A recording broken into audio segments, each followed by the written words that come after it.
A la economía como ciencia. De ahí que nuestra materia se llama Introducción a la Economía. Bueno, la economía es una ciencia porque tiene un objeto de estudio y el objeto de estudio de la economía son las relaciones sociales que se dan entre los individuos a partir de sus actividades de producción, distribución, consumo y usufructo de sus bienes materiales de vida, de sobrevivencia. ¿Sí? La economía es una ciencia reciente, muy reciente, se remonta al siglo XVIII, reciente si la comparamos con la matemática, que tiene miles de años, la física, la astronomía, y desde luego la filosofía, que es la madre de todas las ciencias, que se remonta a miles de años. Bueno, entonces esta charla va a señalar cómo fue desarrollándose las distintas ideas con respecto a la problemática de la economía de los seres humanos, ¿sí? Sin que lo elaboraran un marco teórico, los seres humanos hacían actividades complejas de economía, como el intercambio, ven los trueques, que se dio desde hace miles de años, se intercambiaban productos y estos tenían una serie de principios que ahora son tema de estudio, y en ese entonces simplemente hacían esas actividades, producir, distribuir los bienes materiales de vida, sin que hubiera una teoría atrás de ellas. ¿Sí? Bueno, entonces la economía ya como ciencia como tal surge con las ideas de un pensador que se llamó Adam Smith y que en 1776 publicó su obra más importante, que se llama La riqueza de las naciones. ¿Sí?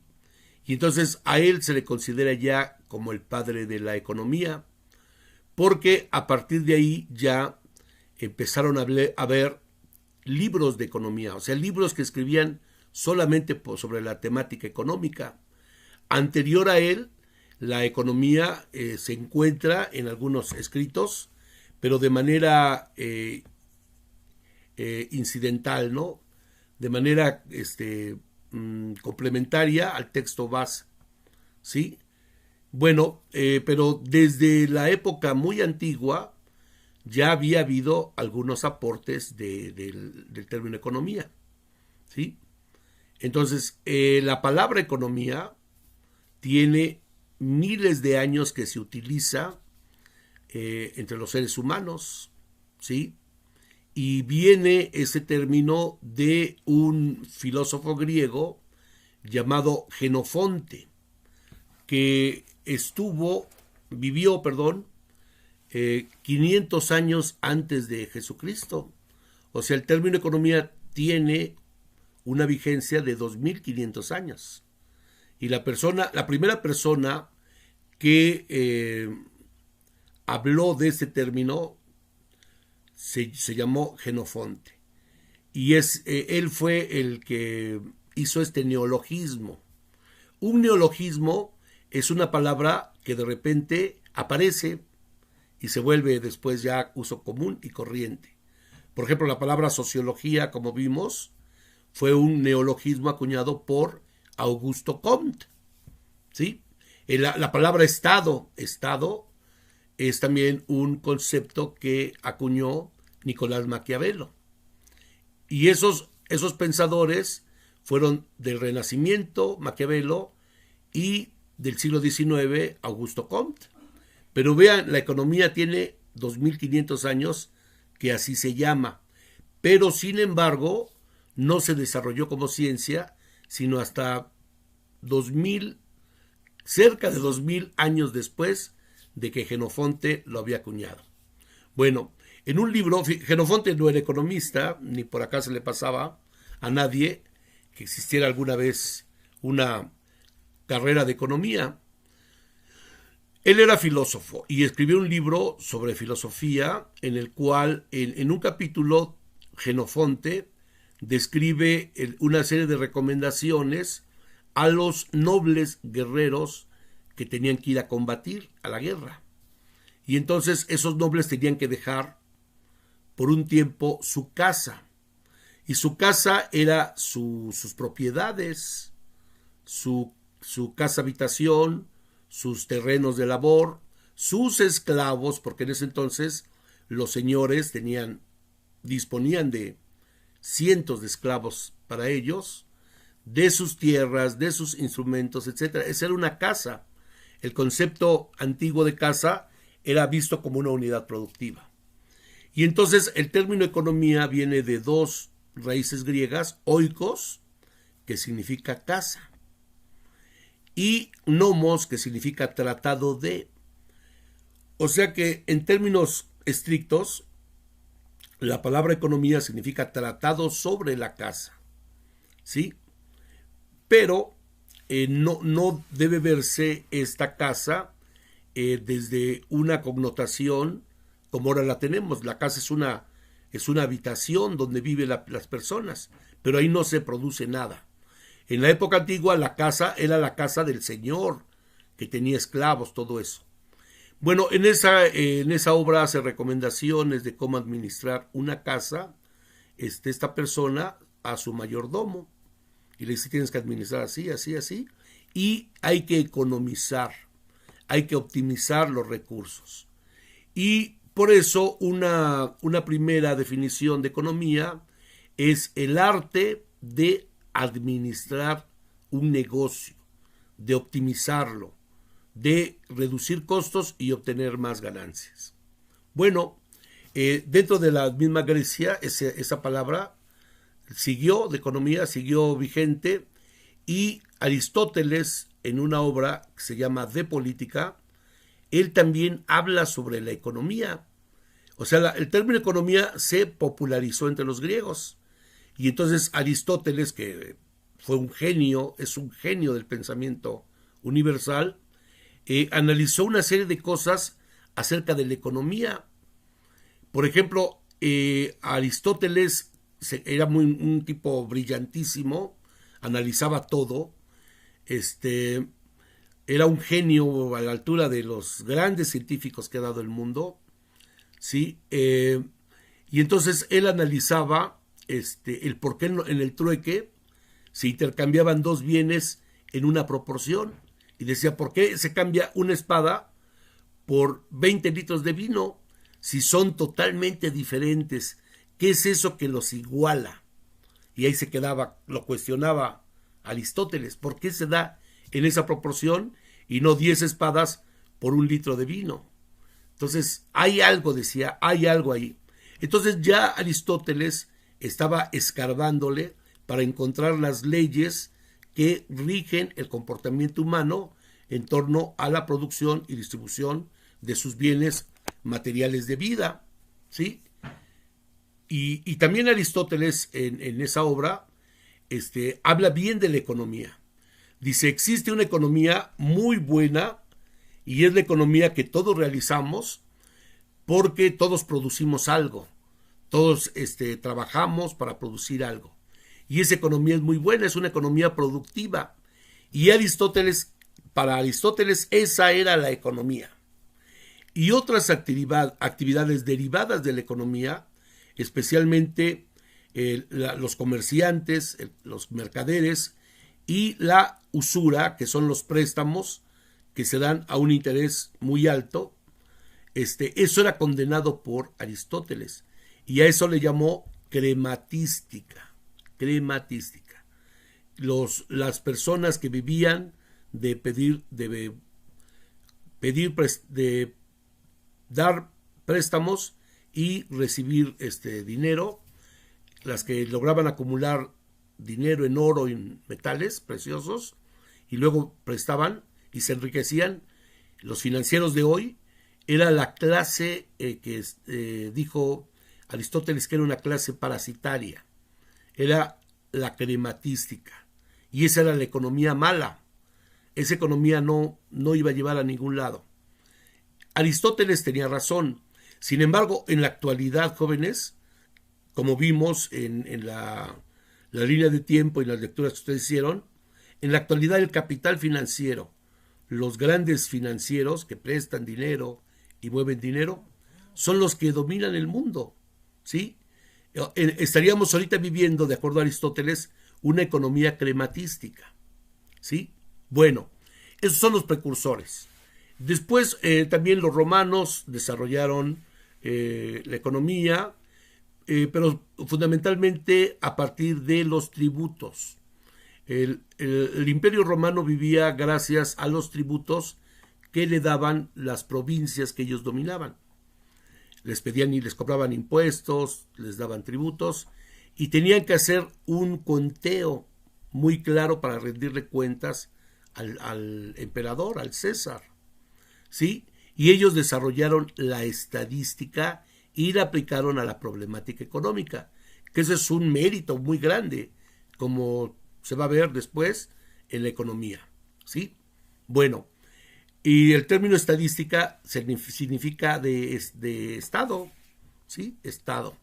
No en el concepto maquiavélico, sino en el concepto de la administración pública. Maquiavelo lo toma como el Estado, como el poder político. Bueno, muy bien. Y posteriormente vino la Edad Media, no hubo un gran desarrollo ni económico ni de la economía, pero como vieron también ustedes en la línea del tiempo, surge el capital comercial. De las mismas entrañas del feudalismo va surgiendo los talleres artesanales y el comercio entre países, entre reinos, y esto es el embrión de lo que después va a ser el capitalismo. Después el capitalismo se va a desarrollar. Y entonces la primera economía que surgió capitalista es el capital mercantil, ¿sí? Y entonces ahí empezaron a escribir algunas personas en torno a esta problemática comercial. Y entonces la primera gran corriente del pensamiento económico, que sin embargo no se le incluye dentro de la ciencia económica, sino ya hay aproximaciones, se llama el mercantilismo. Primera corriente es mercantilismo. Y tiene fundamentalmente dos exponentes, dos personajes que escribieron libros de economía, ya propiamente de economía. Y uno es Jean-Baptiste Colbert y el otro es Thomas Moore. En el mercantilismo estaban muy preocupados los países porque llegara metales preciosos, el oro y la plata, ¿sí? Estaban muy interesados en ello, y ellos consideraban que el oro y la plata originaba la riqueza de un país, que un país iba a ser más rico de acuerdo a la cantidad de metales preciosos que lograra acumular. ¿Y cómo lograrlo? Bueno, había varias vías. España en ese entonces tenía la vía del saqueo que hizo a las colonias americanas de oro y plata. Entonces llegaba fácilmente el oro y la plata a España, pero no se quedaba en España, ¿sí? España, paradójicamente, llegó a ser la gran potencia mundial del mundo, pero no aprovechó este privilegio de tener sus colonias y que le llegaran flotas de barcos enteras llenas de oro y plata durante siglos. No lo aprovechó España, y España después quedó casi en el subdesarrollo, ¿sí? Quien lo aprovecharon fueron los países industriales, que empezaron a producir en sus talleres artesanales, producir más y más para vendérselo a la nobleza española, que compraban telas finas, sedas, construcciones, ¿sí? Y los beneficiarios de esto finalmente fueron los países industrializados. Y de ahí surgió la idea del mercantilismo y los libros de texto de Thomas Moore y Jean-Baptiste Colbert. Ellos estaban muy preocupados por mejorar, ampliar las exportaciones, porque ellos sabían que si el país exportaba más bienes, a cambio le pagaban con oro y plata, y entonces mientras más exportaba y menos importaba un país, más rico era. Recuerden que exportaciones son todas las ventas de mercancías, servicios que un país hace al resto del mundo. Es lo que vende a otros países. Y las importaciones, por el contrario, es todo lo que compra un país de otros países. Y entonces la diferencia entre exportaciones menos importaciones refleja la riqueza. Mientras mayor exporte, más dinero va a tener. Actualmente, quien domina el mundo en ese sentido de las exportaciones menos las importaciones es China. Es China. Pero en el siglo XVIII era Inglaterra y era Francia. Esos dos potencias le vendían a España y se llevaban buena parte del dinero que España nos robaba, nos saqueaba de nuestras colonias. Ahora sí que de ladrón a ladrón, ¿no? Y además después a los españoles, a los reyes españoles, los endeudaron. Ya llegó un momento en que los españoles tenían que pagar mucho por sus colonias. Soldados, viajes, funcionarios, armas, y empezaron a endeudarse.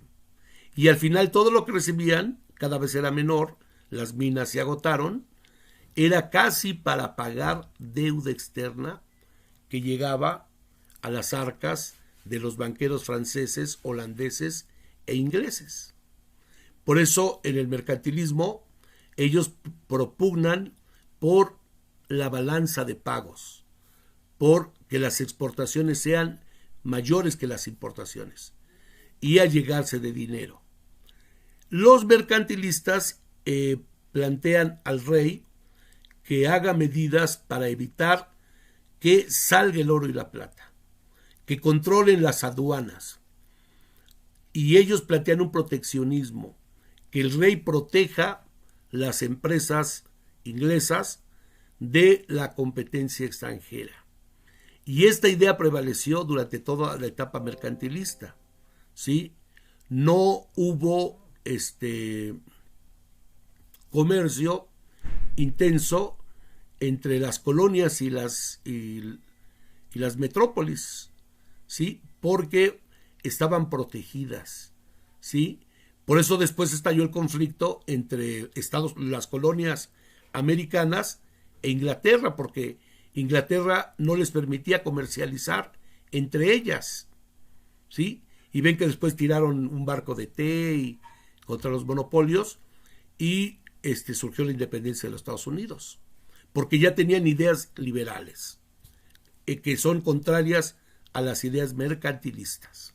Bueno, después surgió la segunda corriente del pensamiento económico, después de los mercantilistas, es Adam Smith y David Ricardo, que son llamados también la escuela clásica de la economía, ¿sí? ¿Por qué escuela clásica? Porque ellos marcan la pauta de lo que va a ser después.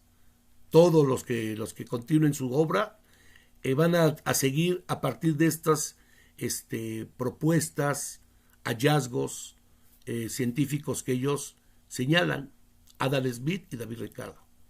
Ellos tienen una idea muy diferente de dónde proviene la riqueza. Para Adam Smith, la riqueza no viene del oro y la plata, sino viene del trabajo humano, ¿sí? Toda la riqueza del mundo es gracias al trabajo. Y a esto se le llama valor. La fuente del valor es la riqueza. Y valor es todo el incremento de riqueza que genera los seres humanos. Y esta riqueza viene del trabajo. Por ejemplo, producir una mercancía, producir una silla, se emplean 100 horas de trabajo hombre. Es muy exagerado. 20 horas de trabajo hombre ya con las máquinas modernas, ¿sí? Y por lo tanto su precio, su valor de esa mercancía, de esa silla, va a ser igual a 20 horas de trabajo hombre, ¿sí? Y así otras mercancías van a ser más caras porque tienen más horas de hombre de trabajo. Y ahí están ya, Adam Smith le está respondiendo a esta idea que tuvo Aristóteles, el gran genio de la antigüedad, y sigue siendo un gran genio de la humanidad, ¿sí? De por qué las cosas tan diferentes se pagaban en esa proporción, que era eso que igualaba el intercambio, y es la cantidad de trabajo que cada mercancía tiene. Adam Smith fue el primer pensador que habló de que el trabajo era la fuente de todo valor. Y en su obra llamada La riqueza de las naciones, ahí hace una crítica feroz a los mercantilistas, en el sentido de que no debe haber proteccionismo, sino debe haber libre comercio. También a la escuela iniciada por Adam Smith se le llama escuela de liberalismo económico, ¿sí? También estaba ya para ese entonces, las ideas económicas estaban fuertemente influidas por las ideas del liberalismo político, de la Revolución Francesa, de la Ilustración, de libertad, de igualdad. Y entonces decían, bueno, si los hombres son libres de escoger a un gobernante, también deben ser libres de escoger lo que van a comprar. No debe haber ningún proteccionismo, sino debe haber un mercado libre. Si no me gusta lo que tú vendes, voy con otra persona que quizás sí me venda lo que yo quiero. Hay libertad de comercio y ese debe ser también entre los países. No debe haber proteccionismo. Antes de la riqueza, iniciamos el estudio de las diferentes escuelas del pensamiento económico, ¿sí? Y hablamos de los precursores que van desde Grecia, los aportes de Grecia antigua, Roma, la Edad Media, y ya ahí eran nociones hasta ese momento, eran simplemente ideas desarticuladas, pero ya empieza a constituirse un cuerpo de teoría económica, ya hablando de una manera más cercana a una perspectiva científica, con la corriente mercantilista y la corriente fisiocrática, ¿sí? Bueno, pero cuando la ciencia económica ya adquiere un cuerpo y ya tiene una temática de estudio y un objeto de estudio muy claro, y ya comienzan a visualizarse las leyes de la economía, ya hay un método científico, es con Adam Smith y David Ricardo, que como vimos son los padres de la economía y los fundadores de la corriente del liberalismo económico, ¿sí? Dentro de esta corriente está Carlos Marx, que también se le agrega a esta corriente del pensamiento clásico o del liberalismo económico, ¿sí? Bueno, Smith y Ricardo son partidarios del liberalismo económico, es decir, que el Estado no participe en las actividades económicas, y hablan de que se deje las libres fuerzas del mercado actuar en la economía. No son partidarios de que el Estado intervenga, porque en la época mercantilista había una fuerte intervención del Estado, ¿sí? Pero un rasgo esencial de esta corriente del liberalismo económico está en el enfoque de dónde proviene la riqueza. Y Smith es el primer pensador que dice que el origen de la riqueza viene del trabajo. Es el trabajo el que genera la riqueza. Recuerden que las anteriores corrientes habían hablado de que la riqueza viene de los metales preciosos, el caso del mercantilismo, o que provenía de la agricultura, el caso de la fisiocracia.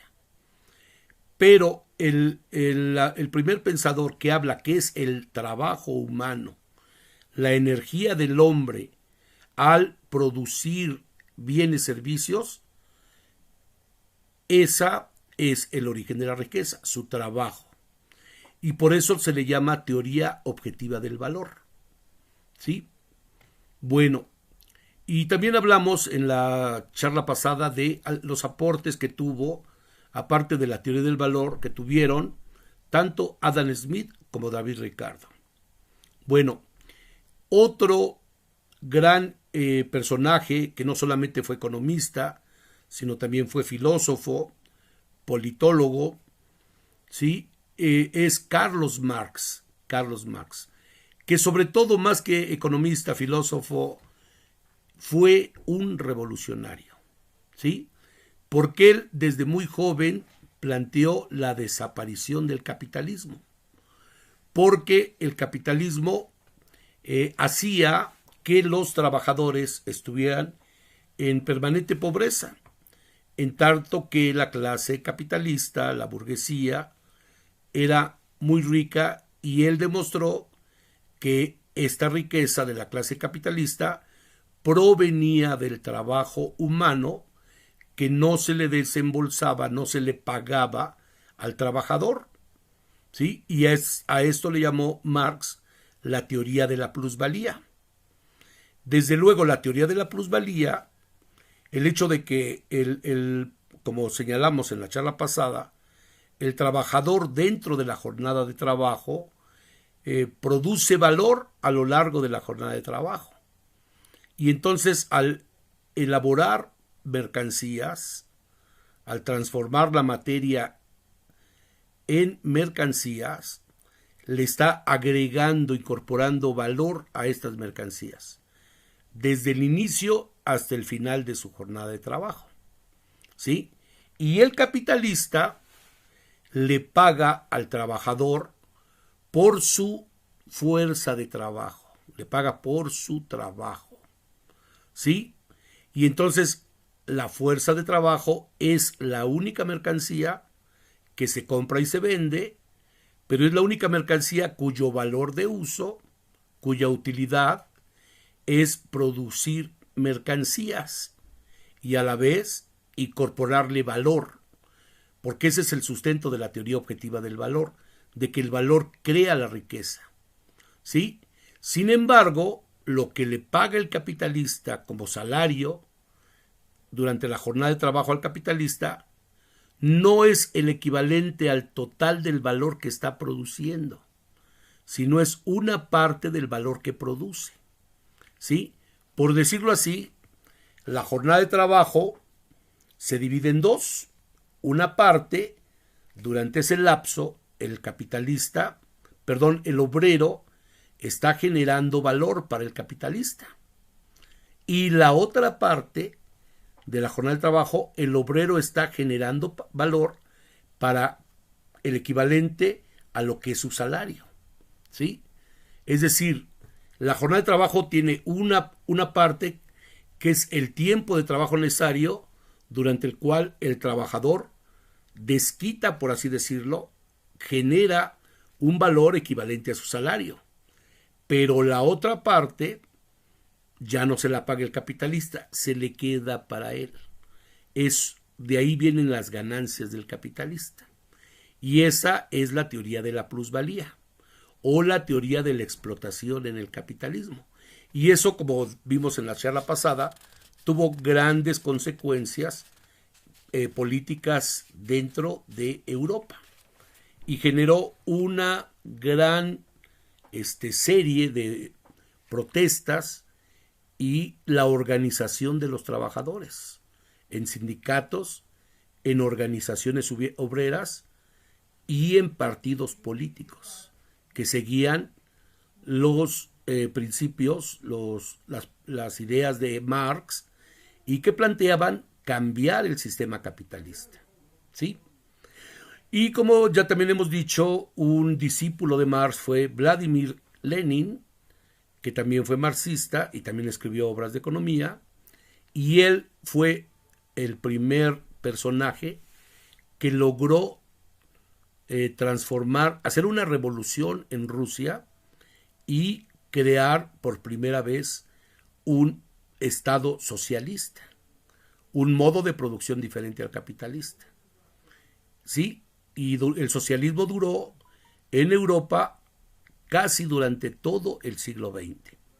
Bueno, entonces Marx, Smith y Ricardo son parte de la teoría objetiva del valor, la teoría basada en que el trabajo es la fuente del valor, y es la cuarta corriente o escuela del pensamiento económico. Sin embargo, ahorita vamos a analizar la quinta escuela del pensamiento económico. Y a esta, por el contrario, se le llama teoría subjetiva del valor. Y es una alternativa muy diferente a la teoría del valor trabajo. ¿Sí? Bueno, desde luego que los postulados de Smith y Ricardo tenían que desembocar necesariamente en la teoría de la plusvalía y en las consecuencias revolucionarias. Si Marx no hubiera existido, otro intelectual, otro pensador hubiera llegado a las mismas conclusiones. ¿Sí? Bueno, y entonces, obviamente, dentro de la corriente conservadora, dentro de la corriente burguesa, surgió una propuesta alternativa. Tardaron muchos años, pero ya para 1870 empezaron a surgir otras corrientes del pensamiento que se le llamó la escuela neoclásica o la escuela marginalista, pero también son parte de la teoría subjetiva del valor.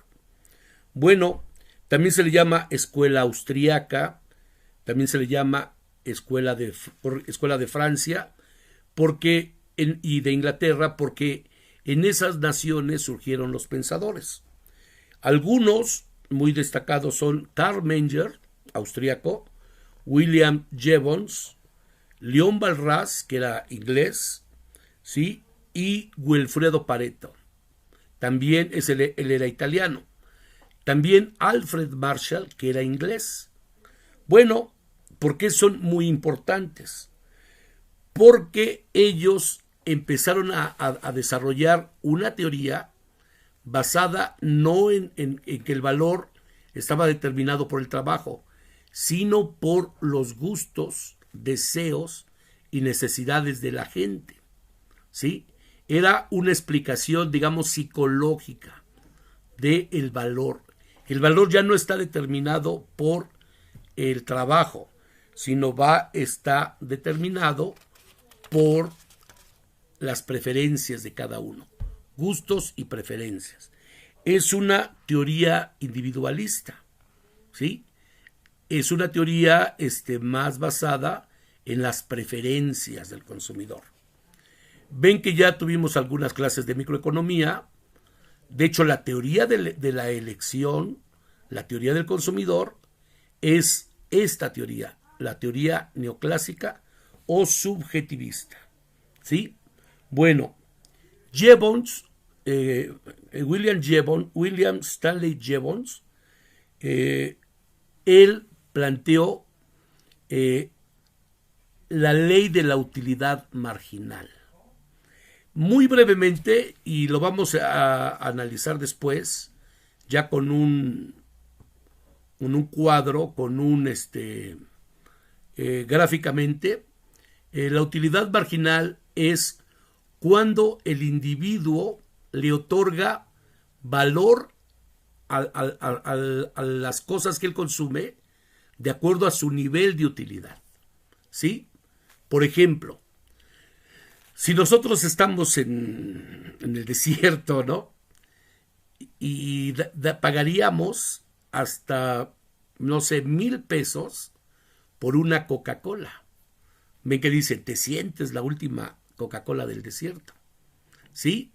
Entonces, cualquiera daría por una Coca-Cola fría en el desierto, daría uno una buena cantidad de dinero. Porque en ese momento, esa Coca-Cola me está llenando de una gran utilidad, me está satisfaciendo de una gran utilidad. Si me dicen, ¿quieres otra Coca-Cola? A lo mejor ya no pagaría los 1,000 pesos. Diría sí, me dicen 1,000 pesos, no, ya con esta tengo, te la doy en 200 pesos. Entonces voy a ir pagando menos por una segunda Coca-Cola. Entonces su utilidad marginal, la primera, me pudo haber dado, si se pudiera contar la utilidad o la satisfacción, me pudo dar hasta 7 niveles de utilidad. Y la otra Coca-Cola me da 2 niveles de utilidad. Entonces ya marginalmente son 2 unidades más de utilidad. Y entonces ya voy pagando menos. Entonces la utilidad marginal es decreciente. Y esta es una ley que planteó Jevons. Y por eso también se le llaman los marginalistas. ¿Sí? Y hay incluso toda una teoría, una tabla, que si tuviéramos ahorita clases presenciales, la haríamos en el pizarrón y ya le explicaríamos, o en un proyector diríamos en qué consiste esta utilidad marginal. Cuando hagamos el repaso, voy a presentar en el PowerPoint un cuadro o una gráfica donde se explique mejor la utilidad marginal, ¿no? Bien, después también los neoclásicos, otro aporte que le hacen es de que empiezan a hacer modelos económicos. La misma ley de la utilidad marginal ya es un modelo económico. Ya podemos, a partir de un cuadro, ver cuál es nuestra utilidad, cuál es el precio de cada nivel de utilidad, cuando estamos dispuestos a pagar, cómo va. Esta utilidad va a ser decreciente, marginalmente decreciente, y podemos sobre esos datos hacer una gráfica, una función, etc. En la actualidad la economía utiliza mucho la matemática. Y Alfred Marshall, un gran economista inglés, fue de los pioneros en aplicar el análisis estadístico, es decir, toda la observación que tenemos de la economía, la vamos anotando, vamos haciendo cuadros estadísticos y sobre de ellos vamos haciendo funciones, vamos haciendo gráficas y podemos predecir, ¿sí? Entonces, la economía es una ciencia que ya se puede predecir, porque no sé si ustedes han leído que dicen, el Fondo Monetario Internacional estima el crecimiento de México en 2.5% para el año 2021. Porque ya hay toda una serie de indicadores que van viendo cómo se va comportando la economía y a través de una función pueden determinar cuál va a ser su comportamiento. Entonces la economía se vuelve analítica. Desde David Ricardo ya había hecho algunos modelos así de estadísticos y él quizás es el precursor más que los neoclásicos de el análisis de la economía, en los modelos analíticos de la economía. ¿Sí? Bien, entonces, concluyendo, los neoclásicos retoman también algunas cosas de Smith. Recuerden que en la charla pasada decíamos que Smith habla del individuo también en su teoría de los sentimientos morales, que es un libro que escribió. Él habla de cuál es el comportamiento humano, de que los seres humanos somos racionales, nos mueve la competencia, nos mueve a intercambiar nuestros productos, somos racionales, somos individualistas, y que la suma de egoísmos es buena porque si luchamos cada uno para buscar nuestro máximo de utilidad o de beneficio, este egoísmo personal, al todos participar, trae como resultado finalmente el bienestar común. La suma de egoísmos, de acuerdo a Smith, que retoma los neoclásicos, trae como consecuencia el bienestar común. ¿Sí? Bien, y entonces tienen otro elemento muy importante, y ya lo estamos viendo en microeconomía. De hecho, lo que vamos a analizar en microeconomía son los aportes que los neoclásicos o marginalistas realizaron. Y entonces vamos a ver que hay dos grandes fuerzas de acuerdo a los comportamientos humanos. Uno son las personas que demandan y consumen, solicitan. Y la suma de todas estas solicitudes o compras se le llama demanda. Y por otro lado hay vendedores que van al mercado y llevan productos y ellos ofrecen, producen, venden. Y ella es la oferta. Y entonces al final la oferta y la demanda son dos fuerzas que se van contrarrestando. Si hay mucha demanda, los precios suben. Y entonces al subir los precios, los oferentes o productores van a producir más porque les conviene vender caro. Pero si siguen vendiendo caro, entonces va a llegar un momento en que van a saturar la producción y entonces va a haber abundancia y los precios van a bajar. Entonces llega un punto de equilibrio en el cual tanto compradores y vendedores saben cuál es la máxima cantidad que pueden comprar y los vendedores saben cuál es la máxima cantidad que hay que producir y a qué precio darlo. Y este es el equilibrio del mercado. Y este es otro aporte de la escuela neoclásica. Bien, la sexta escuela es la escuela keynesiana. En 1929, en octubre, hubo la Bolsa de Valores de Nueva York tuvo una gran crisis, un gran crack. Se le llamó el Jueves Negro. ¿Por qué? Porque durante los años previos, las empresas norteamericanas y mundiales empezaron a tener grandes utilidades. Y entonces las empresas empezaron a vender acciones para ampliar su producción y en la bolsa de valores. ¿Sí? Pedían socios. Ustedes al comprar una acción en el mercado de valores se están volviendo socios de la empresa. ¿Sí? Tienen una acción. Yo soy socio de la empresa. A lo mejor hay 100,000 acciones, pero soy una sobre 100,000 parte, soy dueño de la empresa.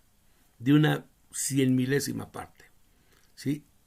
Pero ya me siento que ya soy.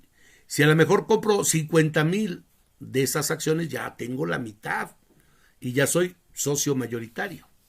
Bueno, antes del crack del 29, la gente empezó a querer enriquecerse y las acciones en la Bolsa de Valores de Nueva York y del mundo empezaron a subir de precio ante la demanda de la gente que pensaban que la prosperidad económica iba a durar muchos años o hasta, ¿por qué no?, iba a ser infinita.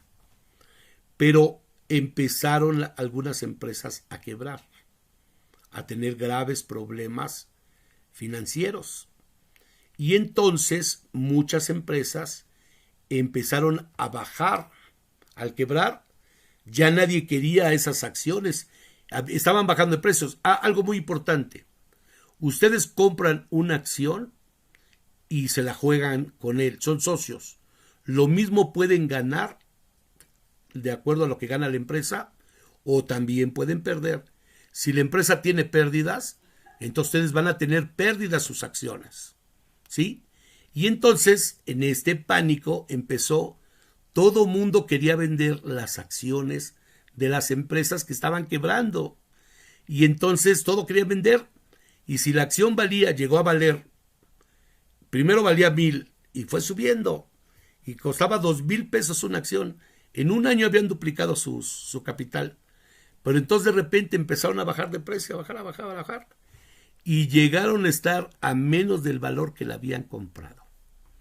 Y entonces una empresa arrastró a toda la bolsa de valores de Nueva York y todas se desplomaron. De manera que entró un pánico. Todo el mundo quería vender. Nadie quería comprar. Y entonces a todo el mundo vender, los precios de las acciones se cayeron. Y los inversionistas, los accionistas, perdieron. Hubo millonarios que perdieron toda su fortuna ese día. La Bolsa de Valores de Nueva York tuvo que cerrar a eso de la 1 de la tarde. Busquen en internet, ahí vean crack de Nueva York, la Bolsa de Valores de Nueva York, de octubre de 1929. Y van a ver cómo la calle de Wall Street, que se llama la calle de donde está la Bolsa de Valores, estaba llena de gente. Así, los expulsaron de la Bolsa de Valores. Y se quedaron ahí, así, pasmados. No sabían qué hacer. Muchos millonarios que al perder su fortuna se suicidaron para que sus hijos no heredaran las deudas y no les embargaran sus casas, propiedades. Valían más muertos que vivos. Fue terrible. Bueno, entonces hubo una gran crisis a partir del crack bursátil a nivel mundial y cayeron la producción, cerraron las fábricas, quebraron las fábricas y los trabajadores fueron despedidos, millones de trabajadores. Y entonces cayeron en la pobreza. Entonces los que más pagaron el pato no fueron los accionistas, sino fueron los trabajadores al quedarse sin empleo. La teoría neoclásica había fallado. Pensaron los neoclásicos que el crecimiento iba a ser siempre permanente, pero no. El crecimiento va creciendo y llega un momento que cae, hay una crisis. Y el punto de cuando cayó fue el crack del 29, pero la crisis duró hasta 1933 y entonces los problemas económicos se volvieron terribles. Hubo una gran frustración, un gran desaliento y había que cambiar esas políticas neoclásicas que no habían funcionado, ¿sí? Y no solamente en América Latina, sino también en Europa. En Europa la crisis fue terrible y eso también tuvo graves cambios políticos. Si no hubiera sido por la gran crisis que tuvo Alemania, no hubiera subido Adolfo Hitler al poder. Se aprovechó de esa situación tan terrible que vivía Alemania después de haber sido perdedor de la Primera Guerra Mundial. Alemania quedó en la pobreza, la inflación en Alemania en esos años fue terrible. Y entonces llegó un tipo demagogo, así gritón, ¿sí? Y fue encaramándose al poder en Alemania. Tomó el poder y entonces empezó a aplicar medidas fuertes para reactivar la economía alemana. Y la levantó y por eso la gente quiso mucho a Hitler. Los alemanes quisieron mucho a Hitler porque creció la economía y volvió a ser una potencia militar durante la época de Hitler, en menos de 10 años. Eso es otra historia.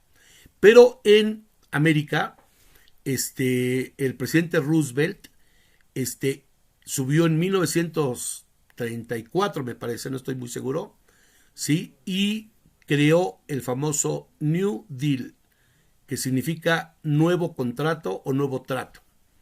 Y empezó a aplicar las medidas inspiradas en un economista llamado John Maynard Keynes. Y John Maynard Keynes, ante esta crisis, propuso una nueva teoría en su libro llamado La Teoría General de la Ocupación y el Empleo. En ese libro, Keynes dice que no está de acuerdo con los neoclásicos, de que hay un equilibrio general. Hay una ley de Say famosa que dice que toda oferta, tú empiezas a producir, produces, va a generar tu propia demanda. Y no era cierto. Si tú produces, llega un momento en que ya no vas a vender y tus mercancías se van a quedar en la bodega. Va a haber un estancamiento y se van a desplomar los precios. ¿Sí? La famosa ley del equilibrio general, la ley de Say, no funcionó en esos años. Y entonces la gran preocupación de los gobiernos era, había una gran sobreproducción, había que crear una demanda para poder comprar esas mercancías que no se vendían y reactivar la economía. Y entonces Keynes en su obra, bueno, habla de muchas cosas, pero habla sobre todo de un elemento esencial, de que la demanda efectiva no es suficiente. Hay que agregarle a esa demanda. Y esa se va a llamar demanda agregada porque le está poniendo la intervención del Estado. El gasto gubernamental puede generar empleos y va a reactivar la demanda y va a reactivar que se compren las cosas, ¿sí? Y eso va a reactivar la oferta y va a generar empleos, todo eso. Y ese es lo esencial del modelo keynesiano, elevar la demanda agregada a partir de un mayor gasto público. En su libro, en la página 107, ustedes pueden ver que Keynes formula una nueva fórmula con respecto a la demanda agregada. Y dice, antes la demanda era igual a la oferta. Todo lo que se producía era igual a la demanda. Y la demanda estaba compuesta por todo lo que consumían las personas, más la inversión de las empresas, más las exportaciones, menos las importaciones. Esa era la demanda. Pero aquí Keynes le agrega los gastos del gobierno. De manera que esa formulita queda demanda agregada igual a consumo, más inversión, más gastos del gobierno, más la diferencia entre exportaciones e importaciones. Y eso es lo que reactiva la economía. Y esto es lo esencial en la teoría keynesiana. También hablan aquí en su libro de que Keynes analizó el interés, el dinero, ¿sí? También tiene una teoría importante sobre el dinero. Aunque a Keynes lo que más le interesaba era la ocupación. El empleo iba a generar demanda y la demanda iba a reactivar la economía. Algo muy importante. Keynes planteó que iba a ser temporal esas medidas. Y una vez que hubiera una reactivación económica, el Estado debía retirarse. Cosa que no se hizo. No se hizo. ¿Sí? Bueno, también aquí en el libro hablan de que Keynes tiene una teoría sobre el dinero. Y entonces Keynes dice más o menos así, muy rápido, que la gente tiene dinero y ese dinero sirve para tres cosas. Uno, para comprar y vender. Y eso le llama transacción. Otro, para precaución. Yo a lo mejor no compro, pero lo tengo ahorradito porque después lo voy a gastar. Precaución. Y otro, especulación. Yo puedo meter mi dinero al banco, puedo invertir y voy a tratar de incrementarlo. ¿Sí? Para esos tres sirve el dinero y entonces Keynes habla de la tasa de interés. Dice que la tasa de interés debe ser atractiva para los inversionistas para que pidan dinero y la tasa de interés debe ser baja, pero no tan baja para que la gente no ahorre en los bancos. Debe llegarse a un punto equilibrado. ¿Sí? Es muy importante la tasa de interés y lo vamos a ver en macroeconomía. Por cierto, Keynes es el padre de la macroeconomía. A partir de Keynes se empiezan a hablar de variables o indicadores económicos. Antes no contabilizaban muchas cosas.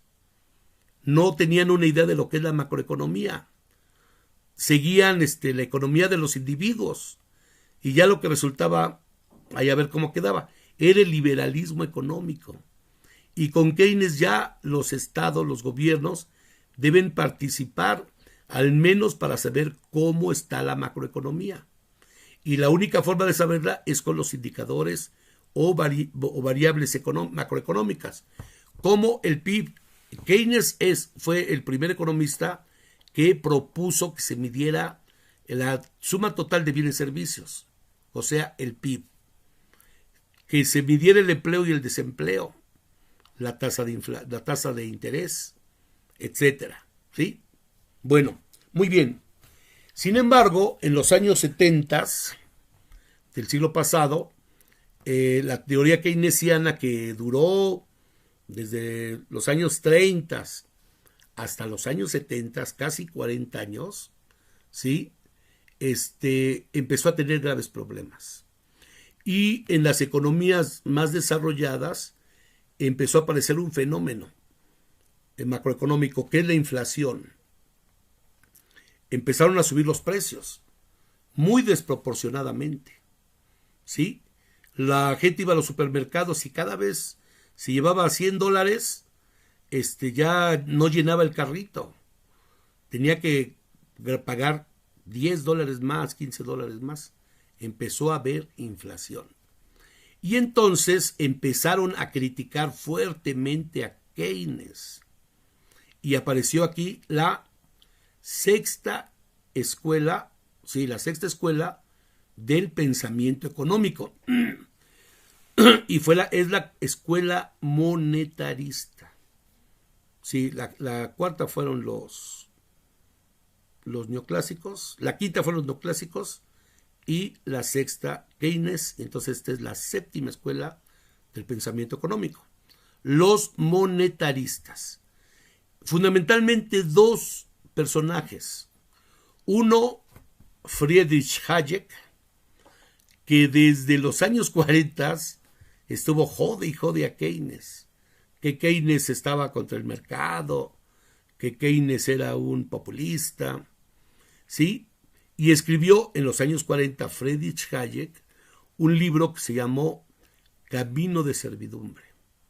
Y ahí le pega duro a Keynes. Sin embargo, ese libro de Hayek no pasó desapercibido. Parece que tuvo una impresión. Se vendieron, no sé, 2,000, 3,000 libros, ¿sí? No se tradujo. Y ahí estuvo abandonado. Pero en los años 70, ya cuando el keynesianismo empezaba la economía a tener serios problemas, a alguien había que culpar. Y se empezó a culpar a Keynes. Y ese libro, los libros de Hayek, se empezaron a publicar nuevamente, a desempolvar. Obviamente corregidos y aumentados. Hayek, que todavía vivía, le dieron el premio Nobel de Economía en 1975. Y empezó a haber un serio cuestionamiento así feroz contra la escuela keynesiana. Y en 1976, Milton Friedman le dieron el premio Nobel de Economía por una obra que se llama Libertad de elegir. Bueno, los monetaristas critican terriblemente a Keynes y le achacan la inflación. Ese es su gran problema de Keynes, la inflación, ¿sí? Y los monetaristas no les interesa el crecimiento económico. A Keynes le preocupaba mucho el crecimiento económico y el empleo. A estos canijos no les interesa ni el empleo, ni la producción, ni el PIB. A ellos les interesa la estabilidad de los precios. Y entonces hay una fórmula que está desde los años 1600, desde 1600 y tantos, tiene 400 años esa fórmula, menos 350 años, que es la teoría cuantitativa del dinero, ¿sí? Incluso en esta teoría cuantitativa del dinero, incluso Isaac Newton analizó Newton esa teoría cuantitativa del dinero. Y entonces esa teoría cuantitativa del dinero es una fórmula en la cual dice que la primera miembro de la ecuación dice MB igual, es decir, el dinero, money, y velocidad, el dinero y la velocidad en la que se cambia el dinero son iguales a P por T, precios, y T es transacciones. ¿Sí? Es de trade, ¿no? Trade. Sí, discúlpenme si estoy equivocado. Todo en inglés, ¿no? Y entonces la cantidad de dinero en circulación debe ser igual a la cantidad de mercancías en circulación. y los precios, ¿sí? Y los precios. Y entonces, si la inflación sube, si los precios suben, ¿qué hay que hacer? Modificar el otro miembro de la ecuación, que es el dinero. Y entonces los monetaristas, Milton Friedman, plantean restringir el dinero en circulación, restringir la demanda, todo lo contrario a lo que Keynes planteaba, ¿sí? Y para eso lo que les interesa es no solamente reducir la cantidad de dinero en circulación, sino reducir la demanda, bajar el gasto público, todo lo contrario a Keynes. Si es necesario despidos, despedir trabajadores. Son muy drásticos y ellos son partidarios de que el Estado se aleje de la economía y quede el puro mercado. Y surge de esta manera, son los postulados de la corriente monetarista. Lo pueden ver en su libro de la página 208, de la página 108 a la página 110, ¿sí? Y esta vamos a analizar, porque somos parte de América Latina. Después de la Segunda Guerra Mundial, se creó la ONU, y la ONU creó 5 grandes consejos regionales económicos. Uno en Europa y Estados Unidos, otro en Asia, otro en África, otro en los países australianos y otro en América Latina, ¿sí? Y el Caribe. Y entonces se creó el Consejo Económico para América Latina, mejor conocido como la CEPAL. Y en los años 80 se agregó Consejo Económico para América Latina y el Caribe. O sea, sus siglas deberían ser CEPAL-C, pero se quedó CEPAL y sigue siendo la CEPAL. Bueno, la CEPAL tuvo muchos intelectuales, muchos economistas brillantes. El más destacado, sin duda alguna, es Raúl Prebisch, aunque también hubo otros intelectuales muy importantes, como Celso Furtado en Brasil, como Aníbal Pinto en Perú y como Juan F. Noyola en México y muchos más, ¿sí? Bueno, aquí lo importante de la escuela de la CEPAL es de que estaban preocupados por el subdesarrollo latinoamericano, ¿sí? Entonces los estadounidenses apoyaron después de la guerra, también por razones geopolíticas, porque el mundo estaba en guerra fría y los gringos temían que la influencia socialista soviética llegara a América, era su gran temor, y entonces invirtieron en el desarrollo de América Latina.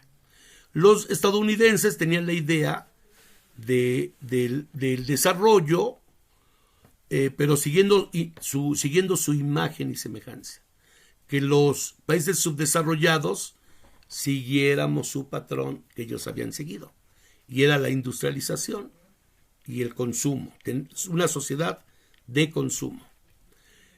La corriente latinoamericana de Raúl Prebisch estaban de acuerdo.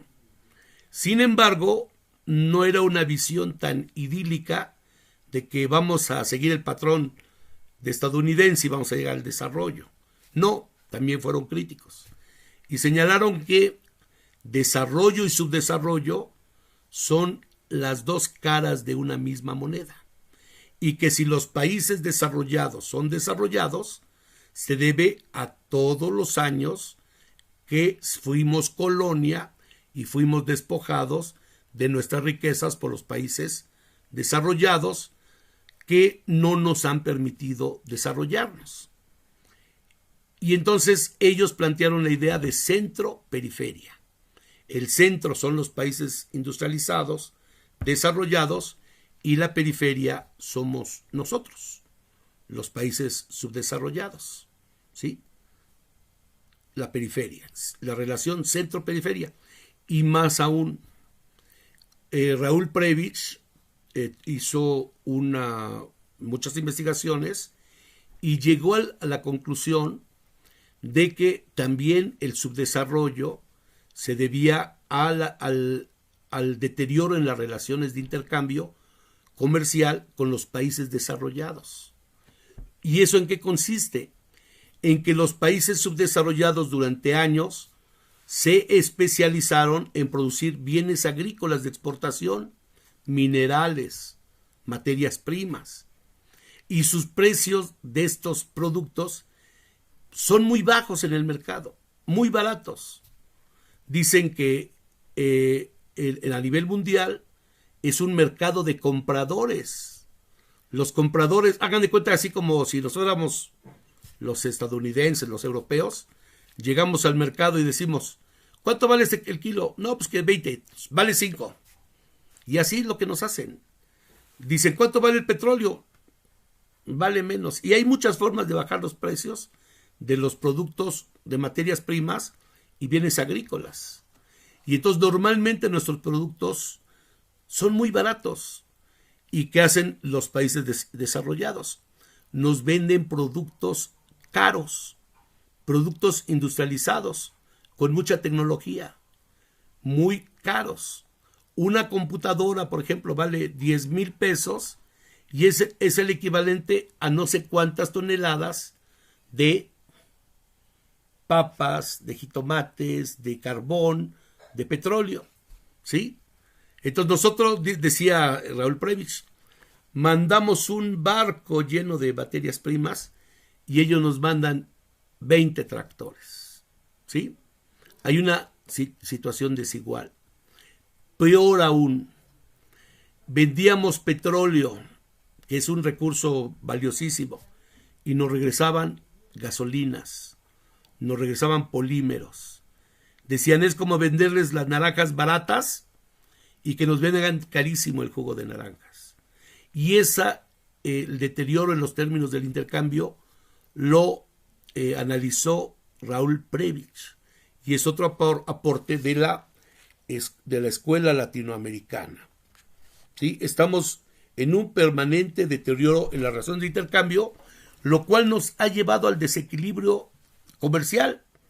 Nuestros países permanentemente están en déficit de balanza de pagos y eso no genera empleo, no genera producción, ¿sí? Paradójicamente, ¿sí? Y es parte del desarrollo y el subdesarrollo. Más